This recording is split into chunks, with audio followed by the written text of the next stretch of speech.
to Clyde and Gray are the other match. So let's go ahead and watch Clyde and Gray from game 1. My bad. So I got confused trying to look at all these replays. The list is not very conducive. The list, yeah, it's not really used to reading. All right, Clyde versus Gray, game 1. So here we are with the Lava Hound Miner.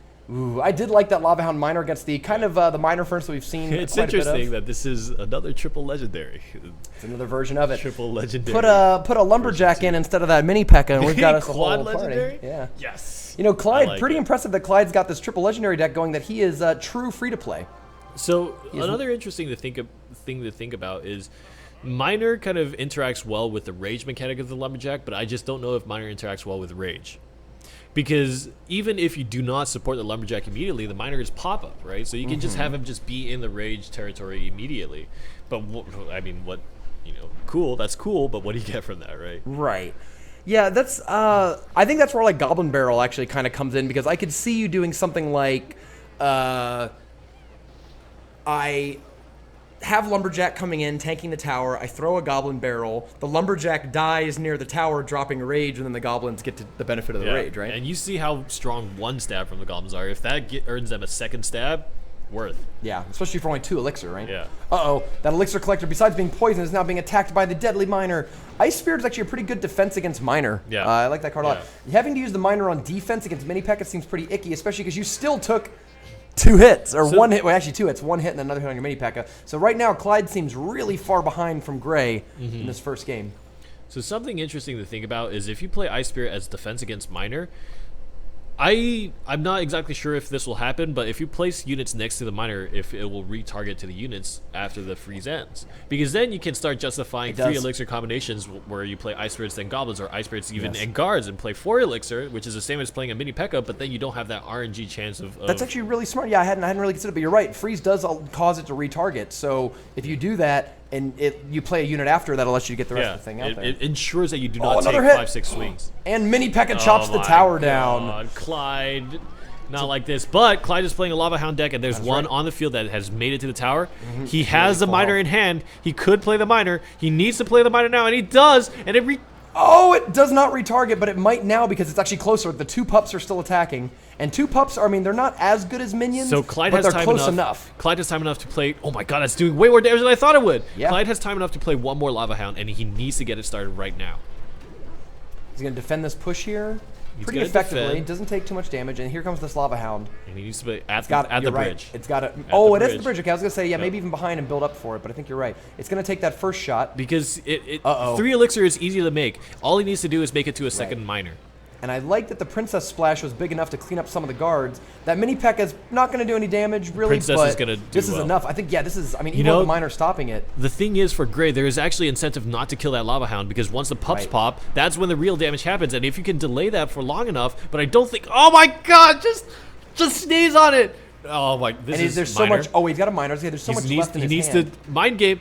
Oh, it does it! No! Oh, Gray! The mind game. He should have played it on the top right corner. He should have, he should have played it inside where no one's looking at it. That is the poker of it. And no!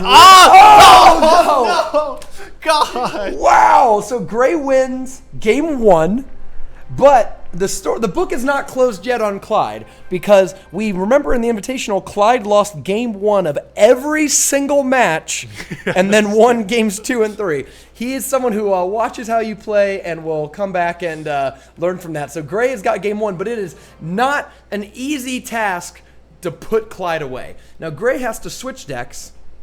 I'm going to go quickly into the match preview here. It's got the Giant Poison. Clyde's Giant Poison deck is the other one. And we've got Gray running the Pompeo Triple Legendary as his second deck. Actually, I think this, never count Clyde out, but this actually looks pretty good for Gray because the Inferno Tower is going to match up well against the Giant. Against the Poison, he doesn't have too many things that are like hyper weak to Poison, right? Like the Ice Wizard and Mini P.E.K.K.A., etc. on defense are going to do pretty well. Yeah. Ooh. Yeah. This is Clyde. Oh my god, Clyde. Great. Really good job by Gray to make the read on the miner. And he said game of inches, right? Like that's something you gotta do. And I think Clyde opts to switch decks too. Clyde is not sticking with his Lava Hound deck, even though he could have played it. Yeah. And he's gonna go back. He's returning to his seat as the Prince of Poison. Yeah, let's put Miner up there this time because I think, I mean, like we've said in a lot of these decks, it's really going to come down to how well you can defend the Miner. And there we go. Clyde does another one of those good plays. Between the Elixir Collector in the middle. Oh, no. Oh. Wow. The Elixir Collector in the middle and the Mini Peck on defense. Wow, still one hit. Yeah. It's not looking very good for Clyde early on. Gray is off to an early start. And that Ice Wizard still chipping away. Yeah. But Clyde was able to get a Collector out, and that can always build up these big pushes. Again, it's worth mentioning that aside from the Inferno Tower, this deck cannot defend. Yeah. Like, if you can somehow circumvent that Inferno Tower, you're being in pretty good shape. So you see the Barbs in front. That's exactly what it's used for. Oh, and it misses the Princess there. Oh, great separation from really Gray. Great. And he used the Zap not on the Inferno. Actually, but the Barbarians make it. Yeah, and they do a pretty good amount of damage, but between the Poison and the Princess chopping him up, it unfortunately wasn't as much as he could have been, right? Really, really complex defense that Gray is demonstrating here. I mean, look how weirdly that Inferno Tower is placed. That's not a normal placement for it. Yeah, but it was great separation. An intentional choice. Yeah. That was really, really good. Will he get another Collector out, or is he going to go for the Tower? Nice. Opts for the Collector. Okay, right in the middle. And he can defend it once again. He should be waiting on a Miner. Oh, I like the Psych out there. Although I think those Barbs are probably fine. Oh, actually, no, the Princess. Nice. Oh, okay, the Zap bought some delay. time. But look, the Princess plus the Princess plus the Mini P.E.K.K.A. means they're one-hitting. I didn't even know that was possible. The skeletons got pushed. That's sort of weird. Oh, the last Barb, the Highlander, takes out the Princess. That's not. We shouldn't display this kind of abuse on stream. That was just not. Supercell is rude. Rude. That's just insensitive. I've seen Brave and Meridian. Those are tough princesses. They can fight a little bit. Yeah, for sure. Oh, the one goblin does not kill. God, if a princess survives, that's so brutal. Like when you make like a 3-for-3 trade or a 2-for-3 trade, and you expect the princess to die, and then she doesn't, you are in such bad shape. Yeah. Oh, the second one. It's always the second Mini P.E.K.K.A. Oh my God! And the princess nearly. Okay, yeah. This Mini P.E.K.K.A. is. Wow, that Mini P.E.K.K.A. has chopped up so many things already, and these double princesses are going to take it down. Gray tried really hard, but protect the princesses. Oh my God! Wow, he does the Barbs. Big guards. Big guards. So the question Triple now, princess? I don't think he can do it. There doesn't seem to be. It seems like Woody's record is 4, right? Oh no. I think 4 is the record. Yeah, the Super Magical Cup record. Interlol had it as well. Yeah, that's right. But yeah, so we saw a very different Clyde that second game, playing his very familiar Giant Poison deck, which now he's not able to play. He's going to have to go back to the Lava Hound deck, take what he's learned, and defeat this triple legendary deck with Inferno Tower using a Lava Hound deck. Using a Lava Hound. Channel your inner Pompeo. And I don't think he has minions in the deck. Yeah. Which is normally the thing that you would use. I think it's minions, honestly, I think are the biggest thing to defend against Inferno Towers. So let's see. Yep, we've got the triple legendary versus triple legendary. Both Miner, right? Miner in both decks. Miner Princess exists in both decks, as does Zap.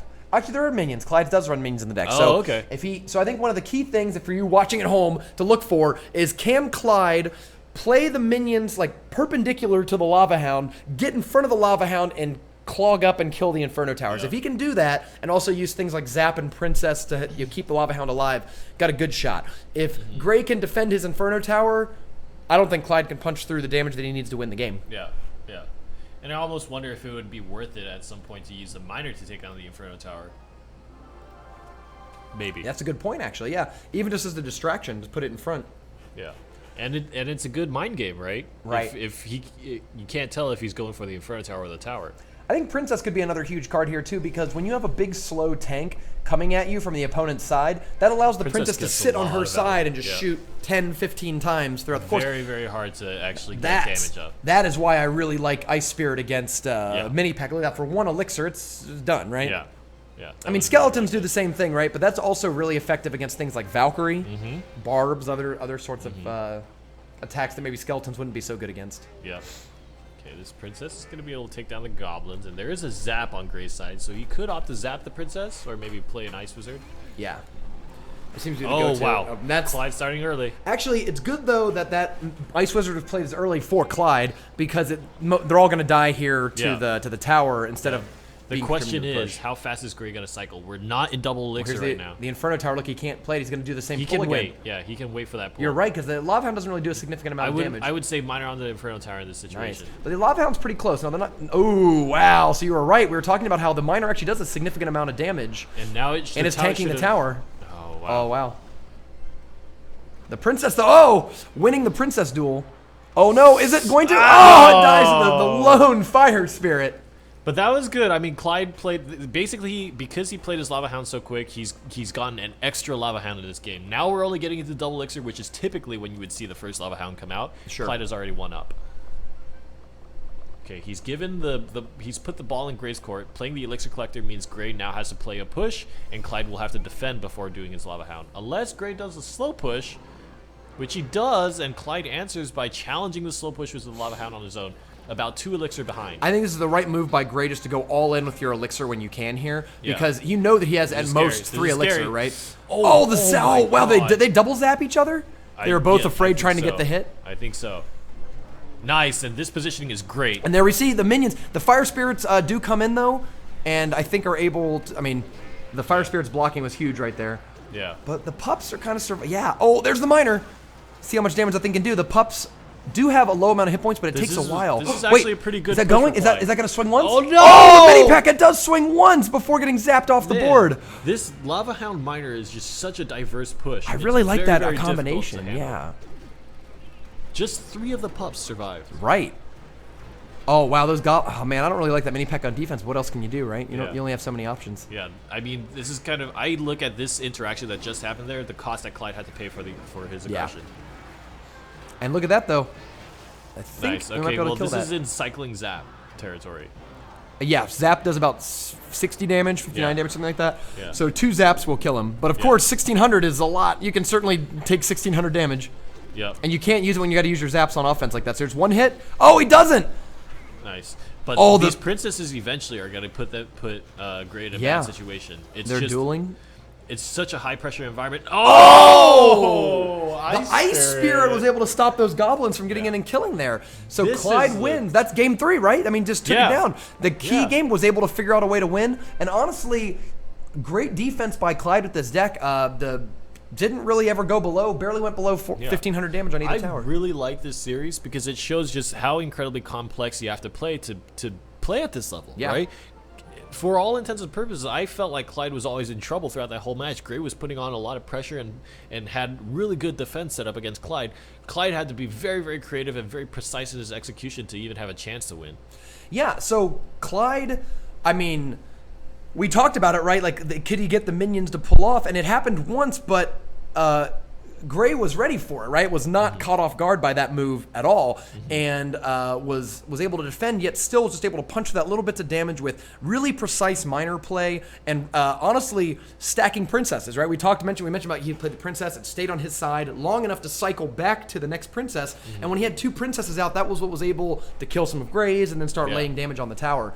Wow. So 2-1, we've mentioned it. Clyde is not out until he's out. Like, we're just not. You cannot put this guy away. Rumham. So Woody.